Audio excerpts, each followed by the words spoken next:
இயேசு உங்களை நேசிக்கிறார். பிரியமானவர்களே, இந்த நாளில் ஆண்டவர் நம்மளோடு பேசும்படியாய் வேதத்திலிருந்து சில வசனங்களை கூட வாசித்து ஆண்டவர் நம்மளோடு இடைபடுகிற நாம் கற்றுக்கொள்ளக்கூடிய காரியத்தை பார்ப்போம். அது யோனா தீர்க்கதரிசியின் புஸ்தகம் 3வது அதிகாரம் 2வது வசனம் முதல் அந்த 10வது வசனம் இப்படியாக எழுதப்பட்டிருக்கிறது. நீ எழுந்து மகா நகரமாகிய நினிவேக்கு போய் நான் உனக்கு கற்பிக்கும் வார்த்தைகளை அதற்கு விரோதமாக பிரசங்கி என்றார். யோனா எழுந்து கர்த்தருடைய வார்த்தையின்படி நினிவேக்கு போனான். நினிவே 3 நாள் பிரயாண விஸ்தாரமான மகா பெரிய நகரமாய் இருந்தது. யோனா ஏற்கனவே ஆண்டவருடைய வார்த்தைக்கு வழிமாறி அவர் போய் அந்த மக்களுடைய அந்த படகுல இருந்த அந்த கப்பல்ல இருக்கக்கூடிய ஜனங்கள் தப்பித்துக் கொள்வதற்கு என்ன செய்ய வேண்டும் என்று கேட்டபோது, என்னை தூக்கி நீங்க கடல்ல போடுங்க, அப்பொழுது இந்த கடல் கொந்தளிப்பு நின்று போய்விடும் என்று சொல்லி அதிலிருந்து அந்த ஜனங்களை பாதுகாத்து அவர் ஒரு மீனுக்கு ஆண்டவர் ஒரு கட்டளை இடுகிறார் யோனாவை விழுங்குவதற்கு. அது சற்று கடந்து சென்ற பின்பு யோனா மனம் திரும்பி ஜெபிக்கும் பொழுது ஆண்டவர் அந்த இடுக்கண்ல இருந்து அந்த யோனாவை என்ன செய்கிறார், வெளியில கொண்டு போய் என்ன செய்கிறாரு, மீனுக்கு கட்டளை இடுகிறார், கரையில கக்கி விடுகிறது. இந்த கதையெல்லாம் நமக்கு நன்றாக தெரிந்திருக்கிறது பிரியமானவர்களே. ஆனா மீண்டுமாய் யோனா அந்த நகரத்துக்குள்ளாய் கடந்து சென்று ஆண்டவர் சொன்ன அந்த வார்த்தையின் பிரகாரம் கடந்து செல்கிறார். அது ஒரு பெரிய நகரமாய் இருக்கிறது. பெரிய நகரம், அநேக ஜனங்கள் வசித்துக் கொண்டு இருக்கிற ஒரு நகரம்.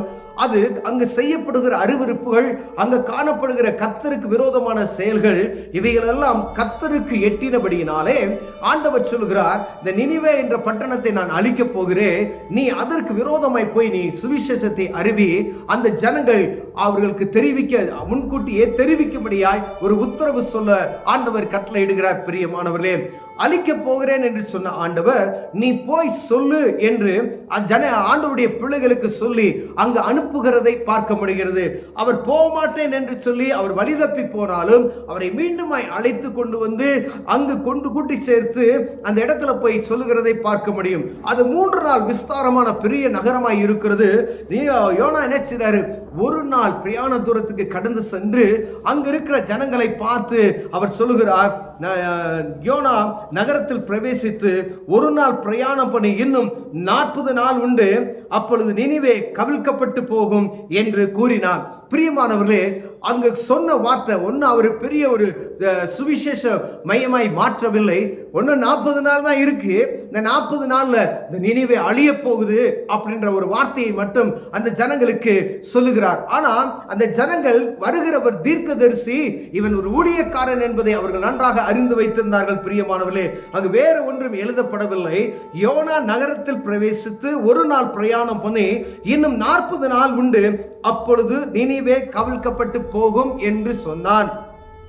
அப்பொழுது நினிவேயில் உள்ள ஜனங்கள் தேவனை விசுவாசித்து, நினிவேயில் உள்ள ஜனங்கள் இவர்கள் ஆண்டவருக்கு சொந்தமுள்ள பிள்ளைகள் அல்ல, வேறு பகுதியில் இருக்கிற ஜனங்கள், இந்த நினிவே மக்கள் என்ன செய்றாங்களா, ஆண்டவர் மீது விசுவாசம் வைத்து, அப்பொழுது நினிவேயில் உள்ள ஜனங்கள் தேவனை விசுவாசித்து உபவாசம் செய்யும்படி கூறினார்கள். பெரியோர் முதல் சிறியோர் மட்டும் ரெட்டுடுத்திக் கொண்டார்கள். ஜனங்கள் இதை கேட்டவுடனே சத்தியம் நமக்குள் அநேகமாய் கடந்து வருகிறது, அநேக கூட்டங்களுக்கு கடந்து செல்கிறோம், தீர்க்கதரிசிகளுடைய வார்த்தைகள் நமக்கு வருகிறது. ஆனால் நாம் அதுக்கு செவி கொடுக்கிறோமா என்று பார்க்கும்படி அழைக்கப்படும் பொழுது யாரும் எத்தனை சதவீதம், ஒரு 1000 பேர் ஒரு கூட்டத்தில் கலந்து கொள்கிறாருன்னா இந்த சுவிசேஷ தீர்க்க தரிசன வார்த்தைக்கு எத்தனை பேர் அடிபணிந்து அதை செவியில கேட்டு இது ஆண்டவருடைய வார்த்தை என்று கேட்கிறோம் நமக்கு தெரியாது. ஆனா இந்த நினிவே ஜனங்கள் பாருங்க, அவர் ஊழியக்காரர் சொல்றான், சொன்னதுமே உடனே ஆண்டவர் மீது ஒரு விசுவாசத்தை வைத்து எல்லாம் என்ன செய்றாங்களா, ரெட்டு உடுத்தி எல்லாரும் சிறியோர் முதல் பெரியோர் வரைக்கும் அங்கு ஆண்டவருக்கு பயந்து நடுங்குகிற ஒரு காரியத்தை எழுதி வைக்கப்பட்டிருக்கிறது. பிரியமானவர்களே, இந்த நாட்கள்ல ஆலயத்தில் வரக்கூடிய சத்தத்தை கேட்டு எத்தனை பேர் இருதயம் நடுங்குகிறவர்களாய் ஆண்டவருக்கு பயந்து நாம் இருக்கிறோம் என்று பார்க்க முடியாய் உங்களோடும் என்னோடும் ஆண்டவர் இடைபடுகிறார். பிரியமானவர்களே, இந்த செய்தி நினிவேயின் ராஜாவுக்கு எட்டின போது அந்த செய்தி, இப்படி யோனான்ற ஒரு மனிதன் வந்தான், இப்படி நினிவே 40 நாள் அழிக்கப்பட்டு போகிறது என்ற செய்தியை இப்படி பிரசங்கித்துக் கொண்டு இருக்கிறான் அப்படின்ற செய்தியை கேட்ட மக்கள் ஆண்டவருக்கு கீழ்ப்படிந்து அவர்கள் அடிபணிகிறார்கள். இரண்டாவது, ராஜாவுக்கு இது தெரிவிக்கப்படுகிறது. உடனே என்ன செய்யறான் பாருங்க, அவன் தன் சிங்காசனத்தை விட்டு எழுந்து நான் உடுத்திருந்த உடுப்பை கலற்றி போட்டு ரெட்டு உடுத்தி கொண்டு சாம்பலில் உட்கார்ந்தான்.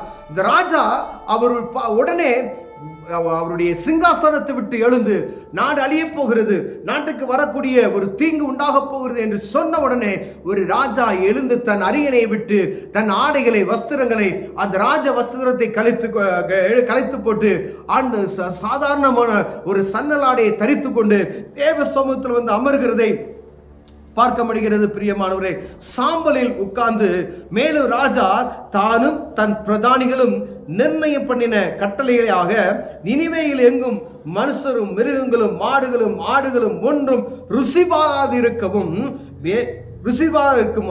மேயாமலும் தண்ணீர் குடியாமலும் இருக்கவும் மனுஷருக்கும் மிருகங்களுக்கும் ரெட்டினாலை மூடிக்கொண்டு தேவனை நோக்கி உரத்த சத்தமாய் கூப்பிடவும் அவரவர் தம் பொல்லாத வழிகளை விட்டு தன் கைகளில் உள்ள கொடுமைகளை விட்டு திரும்ப கடவர்கள்.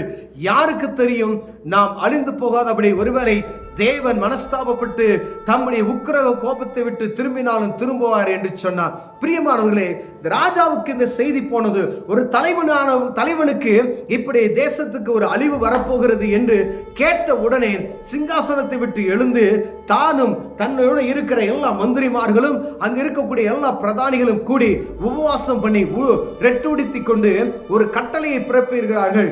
எங்கும் ஜனங்கள் ருசி பாராதிருக்கவும் குடியாமலும் குசியாமலும் ரெட்டு உடுத்தி எல்லா ஜனங்களும் தேவ சமூகத்தை நோக்கி உங்க பொல்லாத வழிகளை விட்டு எல்லாம் நீங்க மனம் திரும்புங்க. யாராவது தவறு செய்யறீங்கன்னா உடனே மன்னிப்பு கேளுங்க ஆண்டவர்கிட்ட. நீங்க அந்த தவறுல இருந்து மீட்டு வாங்க, வெளியே வந்துருங்க தயவு செய்து. ஒருவேளை ஆண்டவர் நமக்கு மனமிறங்கி நம்மளை காத்தாலும் காப்பார் என்கின்ற ஒரு விசுவாசத்தில் அவர் சொல்லுகிறதை பார்க்க முடிகிறது. ரெண்டாவது, ஆடு மாடு கூட பாருங்களேன், ஆடு மாடு என்ன செஞ்சிச்சு, ஆனா அந்த ராஜா கட்டளையிட ஆடு மாடு எதுவுமே தண்ணீர் குடிக்கவும் கூடாது, புசியவும் கூடாது. எல்லாம் உங்கள் பலத்தை சத்தமாய் உயர்த்தி தேவ சமூகத்தை நோக்கி கூப்பிடுங்க, அவர் மனமிருங்க வல்லமையுள்ளவராய் இருக்கிறார் என்று அந்த ராஜா சொல்லுகிறதை நாம் பார்க்க முடிகிறது. பிரியமானவர்களே, இந்த செய்தி பாருங்க, உடனே அந்த ஜனங்கள் கீழ்ப்படுகிறார்கள், ராஜா கீழ்ப்படுகிறார்.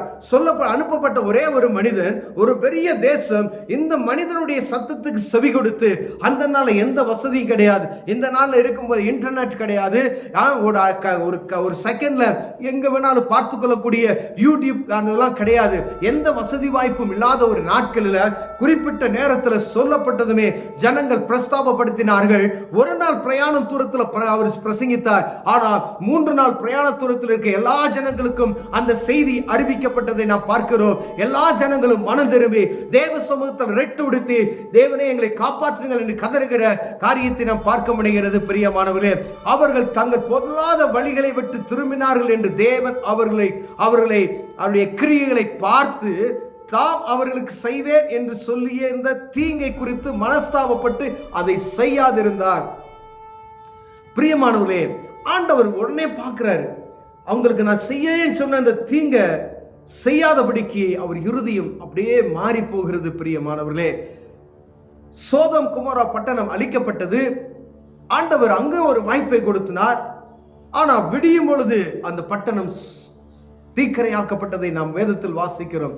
ஆனா இங்கு பாருங்க, 40 நாள்ல அழிந்து போகும் என்று சொன்ன ஆண்டவர் உபவாசம் பண்ணி தேவ சமூகத்தை நோக்கி பார்த்ததுமே அவருடைய இருதயத்தை பார்க்கிறார். அவர் செய்ய நினைத்த அந்த தீங்கை செய்யாதபடிக்கு அவர் மனஸ்தாபப்படுகிறார் பார்க்க முடிகிறது. அதை செய்யாது இருந்தார் என்று வேதம் சொல்லுகிறது.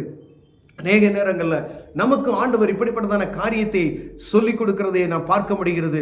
ஊழியத்தில் அநேக காரியங்கள் சொல்லப்படுகிறது. தேசத்தில் இப்படி நடக்க போகிறது, இதற்காக ஜெபிக்க வாருங்கள் என்று சொன்னா யாரும் வாங்கன்னு சொல்றாங்க. ஆனா அந்த ஜனங்கள் இந்த சத்தத்தை கேட்டது யார் அவங்களை வற்புறுத்தல. உடனே அவர்கள் என்ன செஞ்சாங்களா, ரெட்டுடுத்தி தேவ சமூகத்தில் ஜனங்கள் அமர்ந்தார்கள்.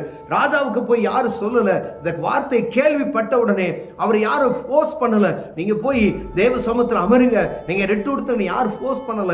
ஆனா அவர் இருதயம் தன்னாக அவர் தேவ சமூகத்துக்கு ஓடணும். ஜனங்களை குறித்ததான பயம், நாட்டை குறித்ததான பயம், கடவுளை குறித்ததான பயம், அவருக்கு பயந்து நடுங்குவோமையா இந்த பொல்லாத ஆபத்துக்கு விலைக்கு ஆண்டவர் ஆண்டவர் நம்மளை பாதுகாப்பார் என்கின்ற ஒரு நம்பிக்கை விசுவாசம் நிறைந்த ஒரு ராஜா உண்டை பார்க்கிறோம். பிரியமானவர்களே, இந்த நாட்கள்ல நாம் எந்த நிலையில இருக்கிறோம் என்று பார்க்கும்படி ஆண்டவர் உங்களோடு என்னோடு பேசுகிறார். ஒரு தேசத்துக்கு ஆண்டவர் இந்த காரியத்தை சொன்னார், ஆனா ஒரு சிறிய குடும்பத்துக்கும் ஆண்டவர் இதை பேசுகிறார். என் குடும்பம் பாதிக்கப்பட்டு போயிருக்கிறது, இந்த தவறு நிமித்தம் என் குடும்பம் பாழாய் கொண்டிருக்கிறது, யாருக்கோ செய்த தீங்கு நிமித்தம் என் குடும்பம் பலவிதமான சூழ்ச்சியில சிக்கிக் கொண்டு இருக்கிறது என்று நீங்க நினைக்கிறீங்களா?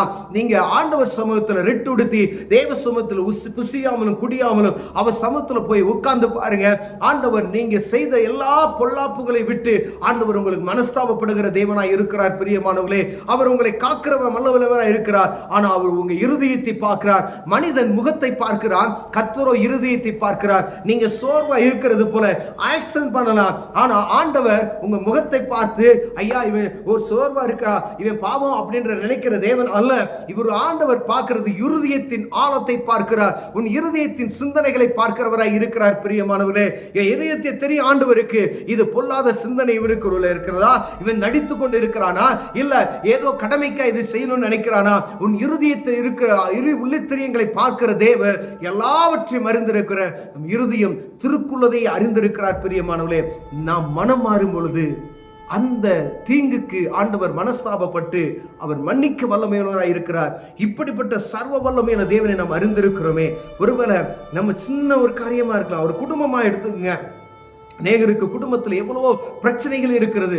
அந்த பிரச்சனைகள் இது நிமித்தமாய் வருமே என்றால் ஆண்டவர் சொல்லுகிறார், இதை நான் விட முடியாத ஒரு சூழ்நிலை இருக்கிறேன், இந்த மரண அவஸ்தப்படுகிற வியாதியின் கொடுமையில இருக்கிற, கடன் தொல்லையில இருக்கிறேன், என் குடும்பத்துல சமாதானமே இல்லை, எப்படிப்பட்ட ஒரு சூழ்நிலை என் குடும்பம் மூழ்கி போகிற ஒரு சூழ்நிலையில் இருக்கிறது என்று நீங்க நினைக்கிறீங்களா? ஆண்டவரை சமூகத்தை நோக்கி பாருங்களேன். அன்பு சகோதரனே சகோதரியே, அது எப்படிப்பட்ட காரியமா இருந்தாலும் உங்க இருதயத்தை மாற்றி தேவ சமூகத்துல நீங்கள் முழங்கால் படிவீர்கள் என்றால் ஆண்டவர் உங்களுக்கு அற்புதம் செய்ய வல்லமையுள்ளவராக இருக்கிறார். கண்களை மூடுவோம், ஜெபம் செய்வோம். அன்பின் தகப்பனே, இந்த நினிவே ராஜாவுக்கும் நினிவே மக்களுக்கும் மனமிறங்கி கர்த்தர் உதவி செய்தது போல எங்கள் திருக்கான இருதயங்களை சுத்தமாக்கி ஆண்டவரே எங்களுக்கு மனம் இறங்குவீராக என்று ஜெபிக்கிறேன். இயேசுவின் நாமத்தில் பிதாவே, ஆமென்.